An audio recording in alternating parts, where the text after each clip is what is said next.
جس دن ہم سب لوگوں کو ان کے پیشواؤں کے ساتھ بلائیں گے تو جن کے اعمال کی کتاب ان کے داہنے ہاتھ میں دی جائے گی وہ اپنی کتاب کو خوش ہو کر پڑھیں گے، اور ان پر دھاگے برابر بھی ظلم نہ ہوگا۔ اور جو شخص اس دنیا میں اندھا ہو وہ آخرت میں بھی اندھا ہوگا اور نجات کے رستے سے بہت دور۔ اور اے پیغمبر،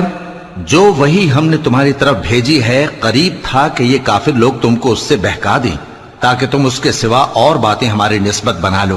اور اس وقت وہ تم کو دوست بنا لیتے، اور اگر ہم تم کو ثابت قدم نہ رہنے دیتے تو تم کسی قدر ان کی طرف مائل ہونے ہی لگے تھے۔ اس وقت ہم تم کو زندگی میں بھی عذاب کا دگنا اور مرنے پر بھی دگنا مزہ چکھاتے، پھر تم ہمارے مقابلے میں کسی کو اپنا مددگار نہ پاتے۔ اور قریب تھا کہ یہ لوگ تمہیں زمین مکہ سے پھسلا دیں تاکہ تمہیں وہاں سے نکال دیں، اور اس وقت تمہارے بعد یہ بھی نہ رہتے مگر کم۔